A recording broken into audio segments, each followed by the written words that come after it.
Your phone stole your life. This is how you steal it back and win so hard the algorithm begs for mercy. Chapter 1. The day you decide nobody is coming. Let me take you back to 2018.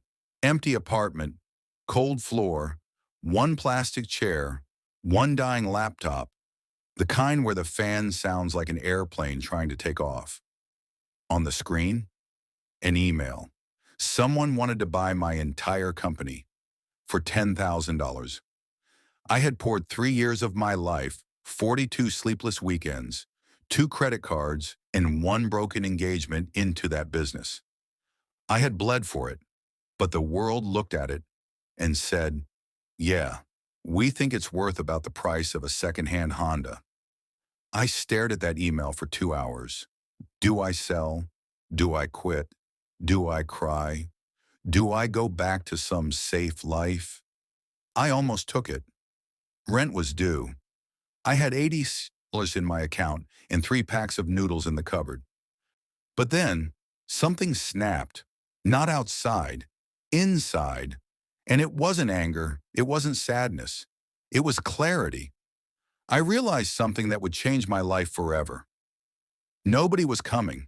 Not motivation, not mentors, not investors, not some lucky break. There was no magical email coming tomorrow saying, you've been chosen. There was no secret meeting, no rescue ship, no miracle algorithm. It was just me, my decision, my fight. And right there, on that cold floor, my mindset changed from, I hope things get better, to I am the thing that gets better.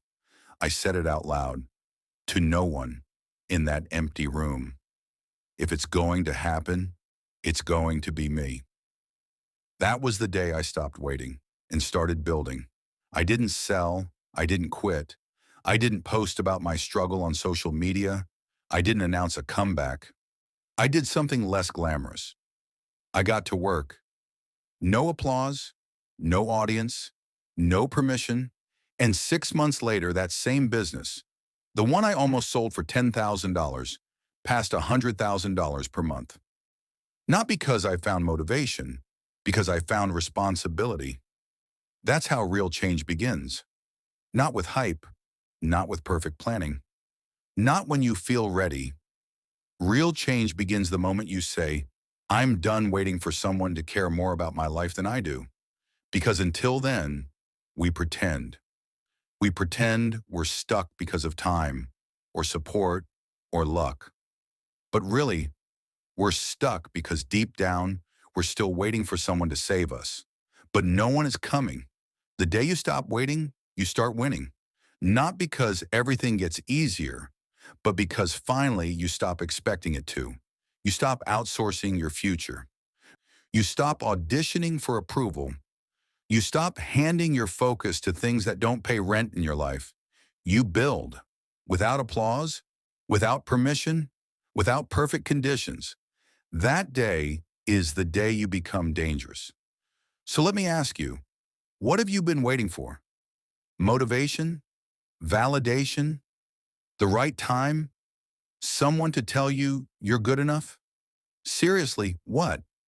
Here's the truth you will never unhear. The longer you wait for someone to push you, the longer you delay the person you were born to become. Your life changes when you stop waiting for motivation and start building discipline. Now your 24-hour challenge. Delete the app that steals the most of your time. Right now, not later. Don't explain. Don't announce. Cold turkey. Your future self will build you a statue for this. Your future self just sent you a thank you text from a yacht. Wi-Fi is excellent out there. Lock in or log off. Chapter 2. Build your strongest self before breakfast. Let me ask you a dangerous question. What happens in the first hour of your morning? Not the fantasy version you post on Instagram, the real one. Do you get up when your alarm rings? Or do you negotiate with it like it owes you money? Do you walk towards your day? Or do you scroll into someone else's? Because here's what I discovered, painfully. The first hour of your day is not about productivity, it's about identity. You're not just waking up your body, you're waking up your character. Navy SEALs don't wake up motivated, they wake up obedient. A former SEAL told me this. I asked him, "How do you stay motivated to wake up at 4:30 every morning?" He laughed. He said, "We don't. Motivation isn't invited to that hour. Obedience is." That hit me like a freight train because I realized most people never lose their dream. They just sleep through it. Not because they're lazy, but because their morning belongs to everyone but themselves. Their phone owns it. Their inbox owns it. Their social feed owns it. But here's the prophecy. The day you own your morning is the day you start owning your life. Your morning is not a time, it's a declaration. When you wake up, before letting the world speak, you're announcing, I lead, I don't follow. I build, I don't react. I choose who I become today before the world tries to choose for me. You don't need a perfect morning routine. You just need a powerful first move. Not scrolling, not snoozing, not diving into someone else's drama. Movement. Breathing, goal setting, body, mind, mission. That's where a strong self begins, before breakfast. Because discipline doesn't scream, it whispers. Get up. Not loud, not dramatic, just consistent. And that consistency builds a life momentum that cannot be faked. Now your 24-hour challenge tomorrow morning. Before coffee, before texts, before Wi-Fi, do the 5-5-5 rule. 5 push-ups to wake the body, 5 minutes of deep breathing to calm the mind, 5 lines writing your one goal to align the mission. No music, no phone, no, I'll do it later. The later version of you is always weaker because this isn't about fitness, it's about identity. Some people wake up and check their notifications. The uncommon ones wake up and check their destiny. Most people wait until noon to remember who they are. You remember before sunrise. Your snooze button just filed for unemployment. Chapter 3, train your mind to mute the world. Let me tell you the truth nobody wants to admit. Most dreams don't die from lack of talent. They die from too many notifications. It's not that people aren't smart enough. It's not that they don't have ideas. They just never get the silence required to hear them. In a world full of noise, silence is a competitive advantage.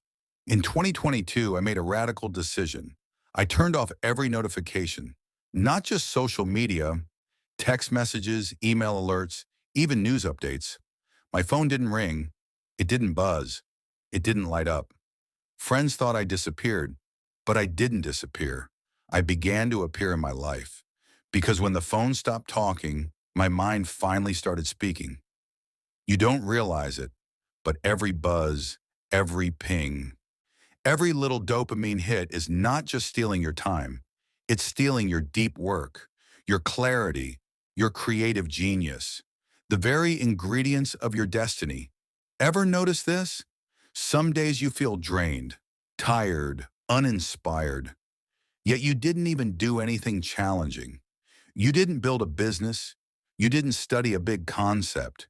You didn't write a single chapter. You were just connected to everything and present for nothing. That's not exhaustion.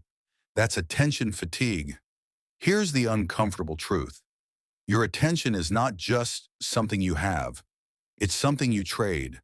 And right now, most people are spending the richest currency they'll ever own on memes, rumors, gossip, and strangers who don't even know their last name. Meanwhile, their goals are starving. Their ideas are starving. Their future is starving. Nothing grows in a crowded mind. You want breakthroughs? Stop watering distractions.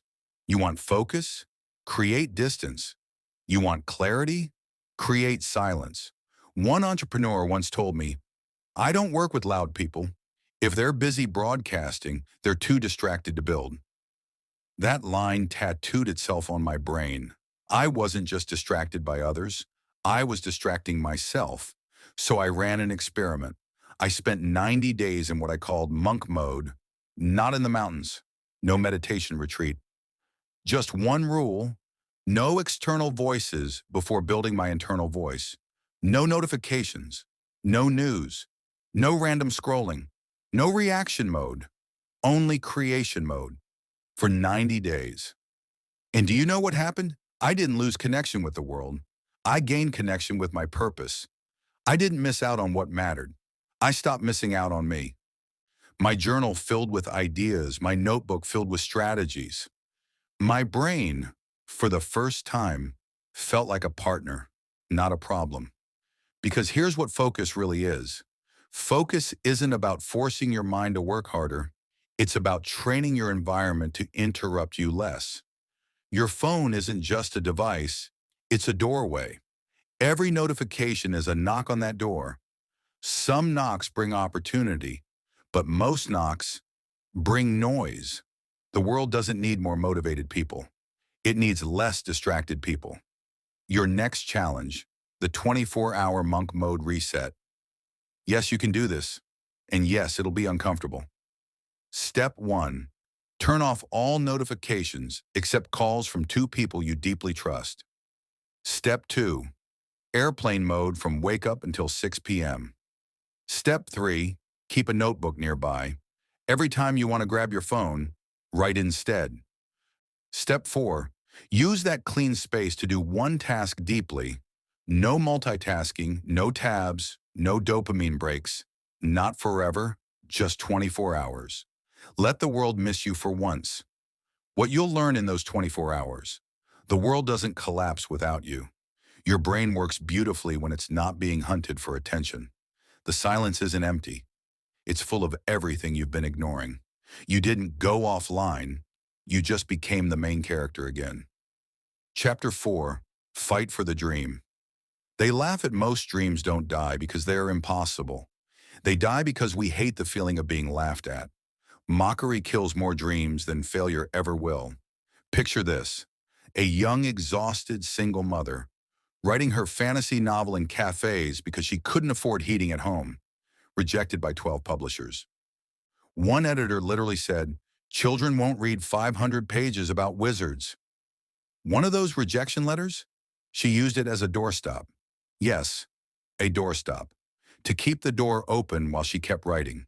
That writer was J.K. Rowling. That too long, too weird, too magical idea, it became Harry Potter. And the same people who rejected her, their children lined up at midnight to buy it. Here's the punchline. Your dream sounds unrealistic until you make it undeniable. People don't laugh because your dream is small. They laugh because they can't see what you can see. But guess what? They're not supposed to see it. It's not their dream. It's yours. Your dream isn't too big. It's just too early. Ask every innovator, every creator, every rule breaker. Their dream looked delusional before it looked genius. The Wright brothers? Men can't fly. Elon Musk. You can't land a rocket. Oprah. You don't belong on TV. The world didn't clap when they started. It laughed. And that's the moment most people quit. But here's your shift. Being doubted is not a sign you should quit. Being doubted is proof you're early. Think of belief like a muscle. It only grows when something pushes against it. And do you know what pushes the hardest? Doubt. Their laughter is not your enemy. It's your training partner. Every smirk, a push-up, every "are you sure?" another squat, every "that's cute," a deadlift. Their doubt is just free gym reps for your belief muscle. So here's the real test.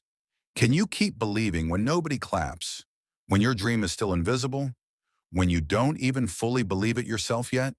Because that is where greatness is forged. Not in applause, but in early silence, awkward stares, skeptical smiles. There are 2 kinds of people. Those who wait to be validated. Those who build something so powerful it becomes validation. Guess which group changes the world? Now your challenge, the courage test today, not tomorrow, not next week. Tell one person your real dream, not the filtered version, not the safe version, not the one that makes you sound humble and reasonable, the real one. Then, Do one scary action that moves you 1 inch closer to it. Book the domain. Film the first video. Send the email. Make the call. Register the business name. Post it publicly. Their reaction doesn't matter. Your movement does. Their doubt is just free gym reps for your belief muscle. Are you locked in or logged off? Chapter 5. Show up when you feel like garbage. Everybody loves discipline until it requires doing something while feeling like trash. No motivation, no energy, no perfect morning routine, just you and that decision. Do I still show up? Let me tell you a story. The day I filmed my most viral YouTube video, I was hugging a trash can between takes. Food poisoning, chills, stomach on fire. I had every excuse to cancel. I almost did. But one thought stopped me. You don't get to build your dream life by only working on your good days. So I wiped my face, hit record, and pushed through it. That video, 3 million views, launched a course, covered my rent for 6 months, all because I filmed on a day I felt like garbage. Here's the brutal truth. Feeling ready is a luxury. Professional consistency is a choice. You don't have to feel amazing. You just have to show up. Motivation is a mood. Discipline is a decision. Stop waiting for the perfect vibe. Stop negotiating with energy. Stop worshiping feelings like they're your life managers. Feelings are storytellers. Just don't let them become directors. Successful people aren't always on fire. They're just really good at performing when they're not. Champions don't say, "I'll do it when I feel better." They say, "I'll do it, even if I don't feel better." Because here's the secret. You don't rise to the level of your feelings. You rise to the level of your standards. Most people have emotion-based standards. If I'm in a good mood, I'll do it. If I'm tired, I won't. If I'm not inspired, I'll stop. That type of mindset destroys dreams quietly, not instantly. It doesn't break you. It slowly drains you. Want to build something legendary? Build it on the days you don't feel legendary. Show up broken, show up tired, show up stressed, show up unsure, but show up. Because discipline isn't pretty. It doesn't always look like focus playlists, cozy coffee shops, and productivity aesthetics. Sometimes discipline looks like working with a headache, studying after a fight with someone you love, recording content while doubting yourself, writing emails with tears in your eyes. That's not weakness. That's training for greatness. Here's the mindset shift. Motivation asks, "How do I feel?" Discipline asks, "What needs to be done?" Now your challenge, the right now. Rule, within the next 60 minutes, do the thing you've been avoiding. Yes, that one. The call, the video, the article, the workout, the application. Not when you're ready, not when you're in the mood. Now. You're not supposed to feel perfect. You're supposed to feel committed. Feelings are amazing liars. Don't let them testify in your life. SAR, Chapter 6. Cut the leeches, people, apps, habits. Let me guess. You don't feel tired. You feel drained. And there's a difference. Tired means you used your energy. Drained means something stole it. Not because you worked too hard, but because too many little things quietly sucked the life out of your focus. 3-hour just checking social media scrolls. People who only call when they need something. Habits that feel relaxing, but leave you empty. You're not overwhelmed. You're overloaded with what doesn't matter. Here's the uncomfortable truth nobody tells you. You don't need more motivation. You need fewer leeches, not vampires in movies. Real-life leeches, people who drain your belief, apps that drain your attention, habits that drain your potential. The problem, they don't take everything at once. They take it slowly, silently, daily. You don't notice it happening. One negative comment here, one quick TikTok break there, one friend laughing at your dream, until one day you wake up exhausted, even though you did absolutely nothing hard. That's when you realize energy isn't just stolen by effort. It's stolen by friction. So here's your reality check. Some people don't cheer when you grow because your growth exposes their comfort. Some apps aren't free entertainment. They are $0 distractions costing you $1,000 dreams. Some habits aren't relaxing. They are slow-motion self-sabotage, pretending to be harmless. The million-dollar skill, not just choosing what to focus on, but choosing what to ignore. Distraction doesn't always look toxic. Sometimes it looks fun, funny, or even like a friend. Some distractions don't yell. They whisper, just one more scroll, and scroll by scroll, they silence your future. Now the painful audit. Ask yourself, who do I feel mentally lighter after talking to? Who do I always feel drained, doubtful, or defensive around?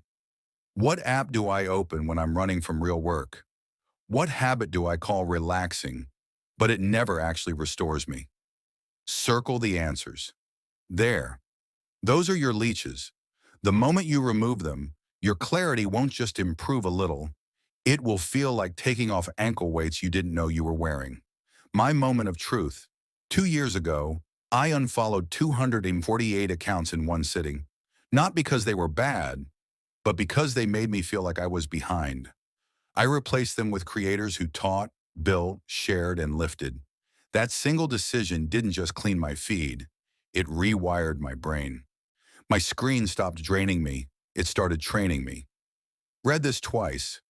Unfollow people you secretly admire, but publicly compare yourself to. It's not envy, it's not bitterness, it's mental protection. Your brain is not a trash can.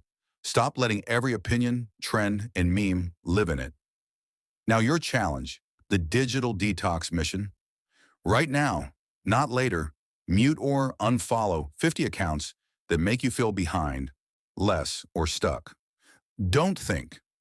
Don't justify. Just block the noise. Your phone should be a tool, not a portal to mental fog.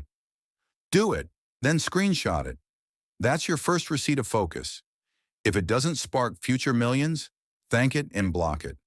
In a world where everyone is fighting to be seen, the smart ones fight to be unreachable. Stop being available to distraction. Start being devoted to your future. Chapter 7. Own everything. Blame nothing. There are two types of people in this world, those who want a different life and those who want a different excuse. One of them gets results, the other gets reasons. But here's the punch.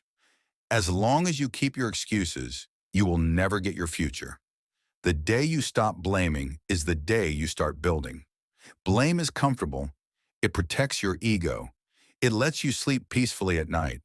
But it also does something else. It locks you exactly where you are. You know what taking responsibility does? It makes you uncomfortable. It makes you brutally honest.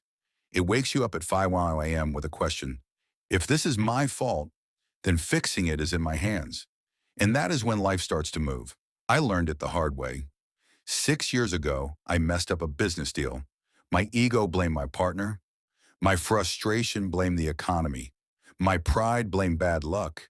And guess what changed? Nothing. The business didn't grow. My skills didn't improve. My mindset didn't evolve.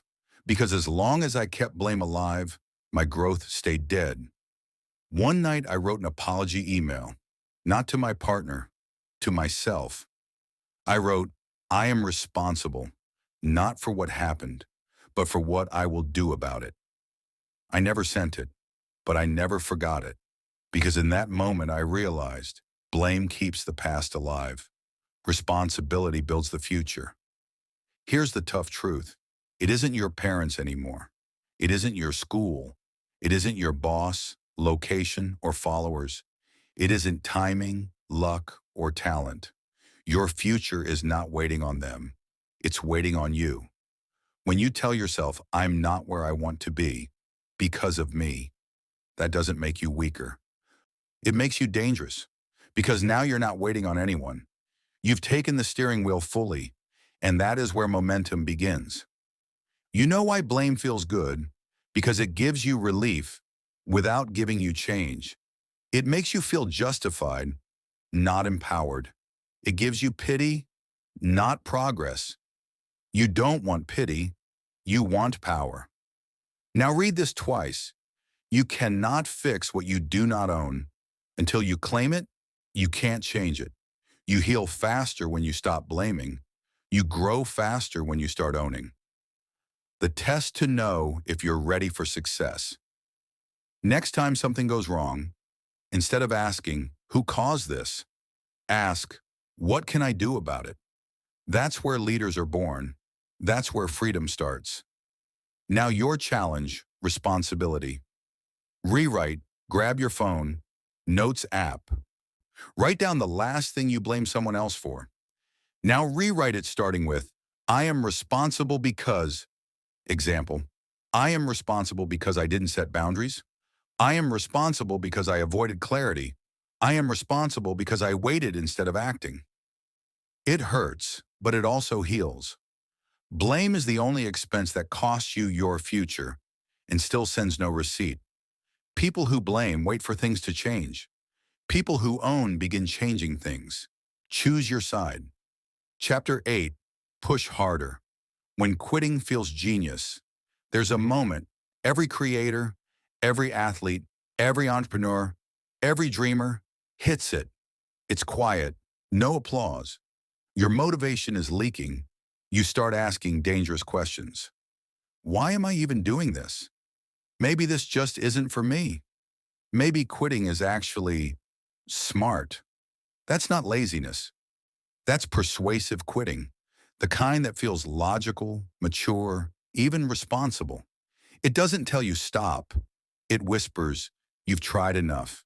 You've done your best. It's okay to let go. This is the most dangerous moment in your journey because quitting doesn't always feel emotional. Sometimes it feels like wisdom. Picture Thomas Edison. He didn't fail 1,000 times while inventing the light bulb. He discovered 1,000 ways that didn't work and kept going. Now imagine if at attempt 909 he said, maybe this is a sign. Maybe the universe is telling me it's not meant to be. We would still be living in the dark. Here's the truth they don't want to tell you. Breakthroughs don't show up when you're motivated. They show up when you're exhausted, not when you feel ready, but when you feel done, not when you're inspired. But when you're annoyed enough to try one last time, that one last time is usually the one that changes everything. There is nothing heroic about doing 100 reps when you feel good. The world changes when you do 101, when your brain is screaming, I'm done. Champions don't win because they're stronger. They win because they're stubborn. They don't stop when they're tired. They stop when they're finished. And here's the wild part. Your brain is a liar. When it says I can't, what it really means is I don't want to. It's not protecting you. It's protecting your comfort. The body has limits. Your mind just has excuses. The Edison rep. The Edison rep is the rep when everything in you votes no, and you still press yes. That last email you send after hours. That extra minute you stay on the treadmill. That final paragraph you write at 1:43 a.m. That's the rep that reprograms your identity. Not just your work ethic, your entire self-belief. Because after that rep, you're no longer the person who tries. You're the person who finishes. Real success doesn't come when you have fuel. It comes when you move without it. You don't need more motivation. You need one more rep. Your challenge, the Edison rep. Today, when your brain screams, I'm done, smile and do one more. One more call, one more page, one more message, one more edit, one more rep. That is your breakthrough zone. That is where the quitters never arrive and the legends never leave. Quitting is free. Staying is how you buy the life everyone else is renting. Chapter 9, Trust the Invisible Season. The chapter where your work feels invisible, but your future is secretly watching. There's a season every builder, dreamer, creator, entrepreneur, and fighter faces. It's not burnout. It's not failure. It's worse. It's silence. No likes, no clients, no sales, No signs from the universe that what you're doing matters. You're putting in the work, and life just stares back like a blank screen. It feels like nothing is happening. But here's the punchline. Everything is happening, just not publicly. Let me tell you a secret the internet won't. Success has a delayed notification system. Just because your effort doesn't get instant applause doesn't mean it isn't accumulating power. Your consistency is building momentum in the dark. Because greatness doesn't grow in the spotlight. It grows in the shadows. Quiet, unseen, unliked, unshared. I posted videos for 330 days straight. Average views, 201. Not 201K, just 201. Sometimes less. Do you know the hardest part? It wasn't the work. It was the silence. No comments. No feedback. Just echoes. But I kept posting. Day 331, view count, 784,000. No warning, no viral fairy dust, no algorithm blessing. Just the invisible season ending. Because momentum isn't magic, it's math. You don't get to choose when. Your only job is to show up until it does. Here's what most people don't understand. Consistency is the down payment. Breakthrough is the receipt. The world only sees the receipt. But legends, they keep paying during the quiet. You're not being ignored. You're being prepared. You're not unseen. You're underground, like roots. And roots don't complain that nobody can see them. Because roots know something. Visibility is not proof of progress. Applause is not proof of impact. Silence is not proof of failure. So if it feels like nothing is happening, it just means one thing. Everything is happening. Inside you. Imagine a seed screaming on day 3. Why am I still underground? Everyone else is already blooming. Ridiculous, right? But humans do it every day. So here's how you win the invisible season. Your next challenge, build a trust jar. Every day you show up with no applause, no likes, no recognition. Drop a coin in a jar. Each coin represents a day you trusted effort over evidence. At first it looks like nothing. Then suddenly it looks like belief, like discipline, like momentum, like a person becoming unbreakable. On the days your motivation fails, look at that jar. It's proof, not that you're successful yet, but that you're becoming the kind of person who always will be. Seeds laugh at you for expecting fruit in week 1. Then they feed you for life. Chapter 10, Rise Every Time Life. Cheap shots you. The chapter where pain tries to silence you, but you post anyway. There are punches life throws that you never see coming.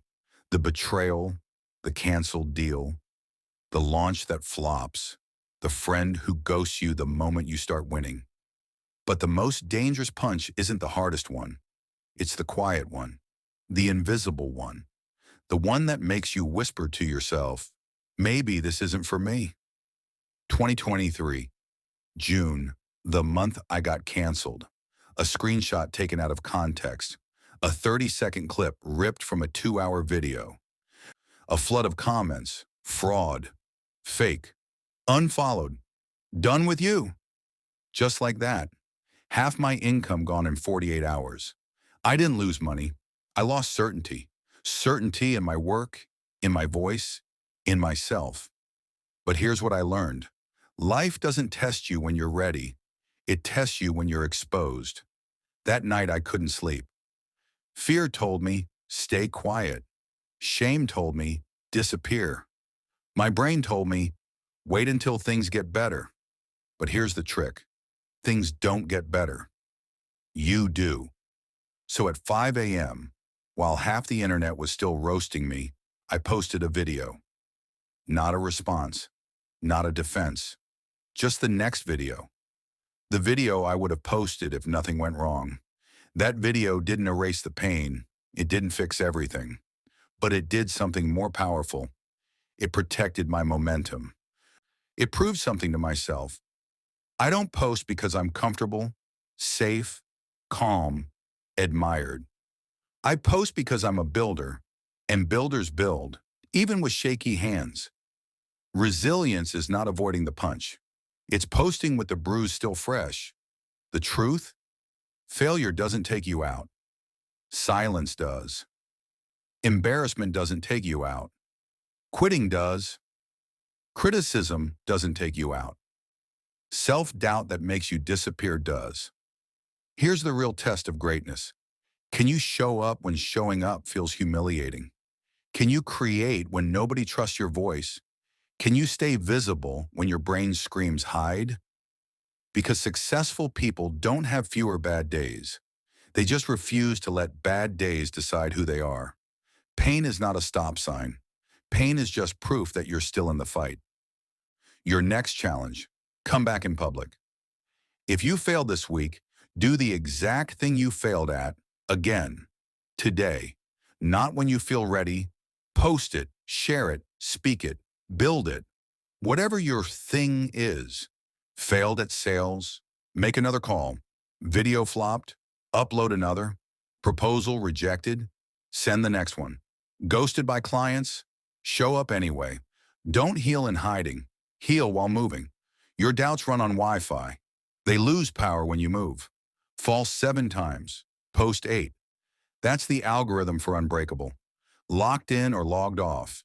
Because the life you want is on the other side of the distractions you kill today.